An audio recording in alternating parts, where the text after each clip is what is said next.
हमारी संस्कृति, हमारे संस्कार सदा रहें हमारे साथ। सब्सक्राइब करें तिलक।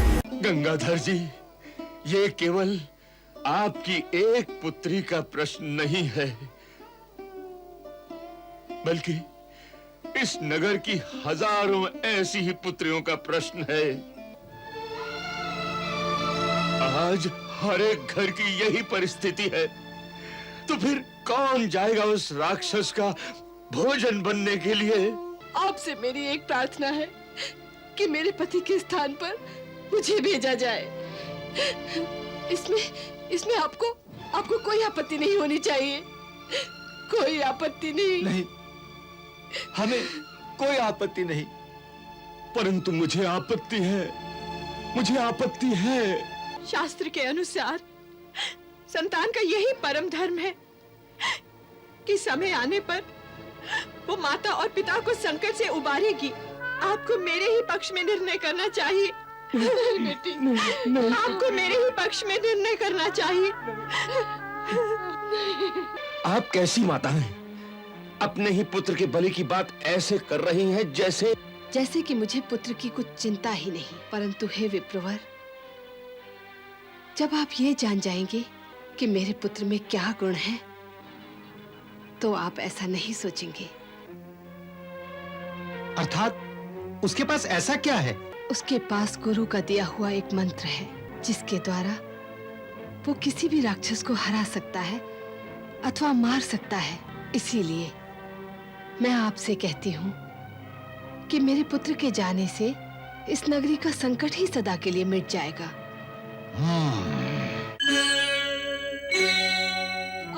आप इनको ले जाओगे तो मेरे बच्चों का जीवन तबाह हो जाएगा।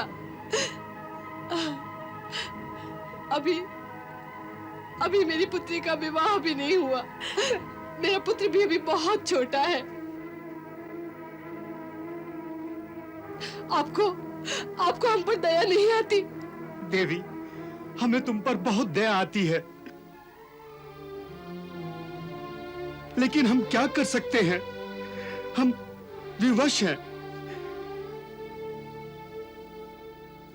यह दुख तो सारे नगर का एक जैसा है।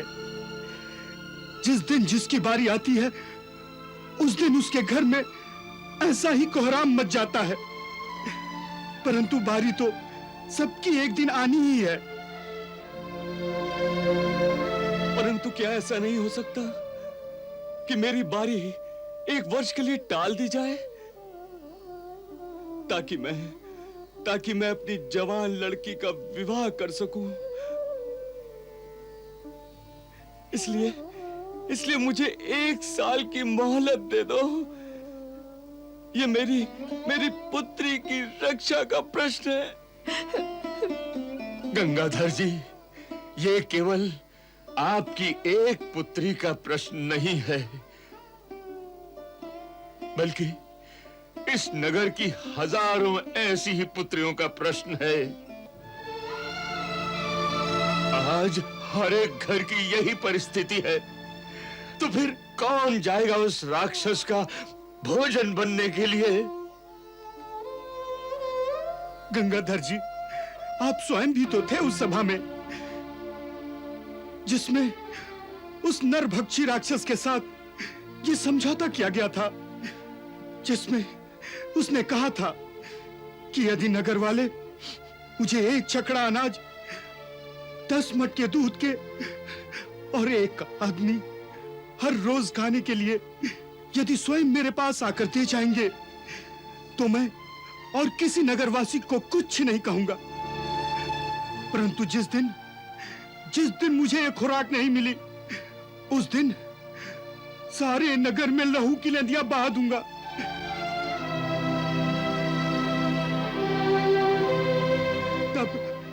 तब हम सब ने मिलकर ये समझौता किया था और ये तय किया था कि अनाज और दूध के मटके तो प्रतिदिन नगर वाले मिलकर जुटा देंगे, परंतु एक आदमी बारी बारी से एक घर से हर रोज भेजा जाएगा।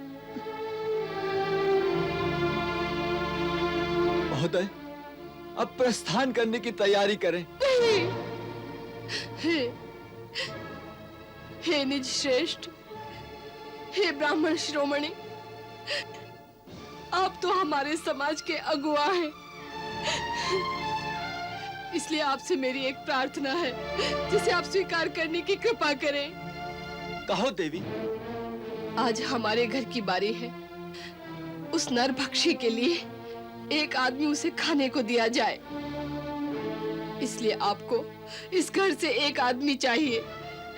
तो बस आपसे मेरी एक प्रार्थना है कि मेरे पति के स्थान पर मुझे भेजा जाए। इसमें आपको कोई आपत्ति नहीं होनी चाहिए। कोई आपत्ति नहीं। नहीं, हमें कोई आपत्ति नहीं। परंतु मुझे आपत्ति है, मुझे आपत्ति है। मैंने वेद मंत्रों के अनुसार विधि पूर्वक इसके साथ विवाह किया है। इसके माता पिता ने मुझे अपनी कन्या का दान करते समय मुझसे ये वचन लिया था कि मैं इसे अपने गृहस्थ जीवन की सहधर्मणी और अपने घर की अधिकारिणी बनाऊंगा। मैं अपना सब कुछ इसे दे दूंगा और सर्वदा मैं इसकी रक्षा करूंगा। अतः मैं आज अपने जीवन की रक्षा के लिए अपनी कुलीन, अपनी सुशील, अपनी सती सावित्री के जीवन की बलि नहीं दे सकता, नहीं दे सकता। ये धर्म विरुद्ध है। आपने अपने धर्म की बात कही, परंतु मेरा भी तो एक धर्म है। शास्त्र के अनुसार नारी का सबसे बढ़कर यही एक सनातन कर्तव्य है कि आवश्यकता पड़ने पर वो अपने पति के लिए अपने प्राण भी न्यौछावर कर दे। यही सबसे बड़ा एक धर्म है जिससे इस लोक में यश और परलोक में अक्षय सुख की प्राप्ति होती है। मेरी दूसरी युक्ति यह है कि मेरे पति और मेरी संतान को थोड़ा दुख अवश्य होगा, परंतु पिता के होते हुए इनका भविष्य उज्जवल होगा, इनका जीवन सुरक्षित होगा।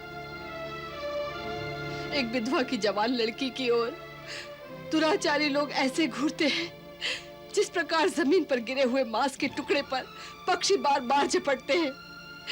इनकी रक्षा के लिए इनका रहना बहुत आवश्यक है। इनके जीवन का मोल मेरे जीवन से कहीं अधिक है। इसलिए आप मेरे पक्ष में निर्णय लीजिए। कोई भी निर्णय करने से पहले आपको मेरी भी एक प्रार्थना सुननी होगी। कहो पुत्री, कहो। हे महात्मा, मेरी आपसे यही प्रार्थना है कि मेरे माता पिता के स्थान पर उस राक्षस के आहार के लिए मुझे भेज दिया जाए। हे पुत्री, हम तुम्हारी ऊंची भावनाओं का आदर करते हैं, परंतु तुम्हारे माता और पिता दोनों इसे नहीं मानेंगे। क्यों नहीं मानेंगे? नहीं, हे महात्मा, सब जानते हैं कि कोई भी माता पिता सदा के लिए अपनी कन्या को घर में नहीं रखते। सो मेरे माता पिता भी अति शीघ्र ही मेरा विवाह करके मुझे इस घर से भेजने की तैयारी कर रहे हैं। इसलिए जब मुझे उन्होंने इस घर से भेजना ही है, मेरा परित्याग करना ही है, तो आज ही क्यों न किया जाए। जिससे मेरे द्वारा संतान के धर्म का पालन भी हो जाएगा। शास्त्र के अनुसार संतान का यही परम धर्म है कि समय आने पर वो माता और पिता को संकट से उबारेगी। आपको मेरे ही पक्ष में निर्णय करना चाहिए। बेटी, आपको मेरे ही पक्ष में निर्णय करना चाहिए। परंतु फिर भी कोई तो निर्णय लेना ही पड़ेगा। तनिक रुकिए महात्मा। आप अंतिम निर्णय करने से पहले आपको मेरी भी एक प्रार्थना स्वीकार करनी पड़ेगी। किंतु आप कौन हैं? मैं इस नगर में एक अतिथि हूँ। इस ब्राह्मण दंपति का बड़ा उपकार है हम पर। इन्होंने हमें अपने घर में शरण दी है। इसके अतिरिक्त आपके सारे नगर का भी हम पर उपकार है। इस विधवा के बच्चे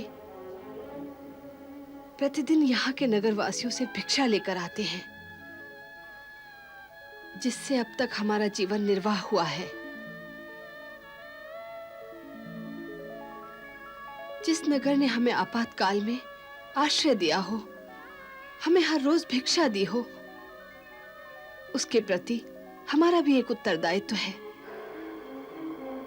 इसलिए हे महात्मा, आपसे प्रार्थना करती हूं कि आज इन तीनों की जगह मेरे एक पुत्र को जाने की आज्ञा दी जाए। नहीं नहीं, ऐसा नहीं हो सकता, ऐसा नहीं हो सकता। शरण में आए हुए शरणार्थी को अपनी रक्षा के लिए संकट में डालना ऐसा क्रूर पाप है जो परम निंदनीय है, परम निंदनीय है।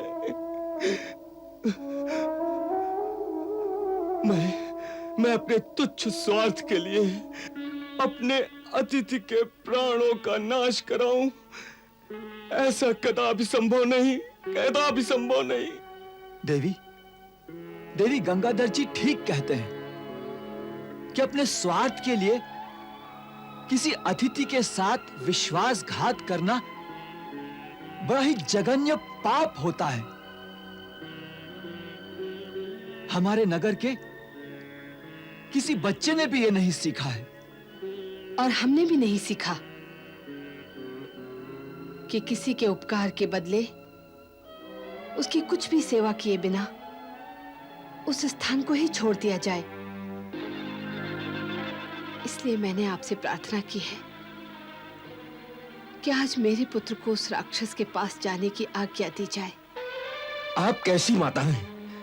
अपने ही पुत्र के बलि की बात ऐसे कर रही हैं जैसे कि मुझे पुत्र की कुछ चिंता ही नहीं। परंतु हे विप्रवर, जब आप ये जान जाएंगे कि मेरे पुत्र में क्या गुण है, तो आप ऐसा नहीं सोचेंगे। अर्थात उसके पास ऐसा क्या है? एक मंत्र है। मंत्र? हाँ, उसके पास गुरु का दिया हुआ एक मंत्र है, जिसके द्वारा वो किसी भी राक्षस को हरा सकता है अथवा मार सकता है। इसीलिए मैं आपसे कहती हूं कि मेरे पुत्र के जाने से इस नगरी का संकट ही सदा के लिए मिट जाएगा।